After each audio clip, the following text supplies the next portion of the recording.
जहां नाना वहां कभी नहीं जाना म्हणत माजी आमदार शहेशराम कोरोटे यांनी नाना पटोलेंवर घणाघात केलेला आहे। 2024च्या विधानसभा निवडणुकीत पटोलेंनी सर्व महाराष्ट्राच्या काँग्रेस पक्षाचा नाश केला। पटोले चॉकलेट बॉय नेते असून फक्त चॉकलेट देण्याचं काम करत असल्याचा घणाघातही कोरोटे यांनी पटोले यांच्यावर केलेला आहे।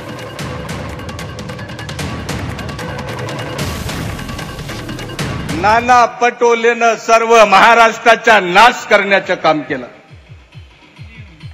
अरे त्यांनी एक नारा लावला होता कि जहाँ है नाना वहां जाना, लेकिन आता परंतु आता संपूर्ण महाराष्ट्राच्या काँग्रेसमध्ये एकच झालेलं आहे, जहाँ नाना वहां कभी नहीं जाना। कारण की नाना पटोले हे चॉकलेटबाज नेते आहेत, चॉकलेटबाज, फक्त चॉकलेट देण्याचं काम करतात।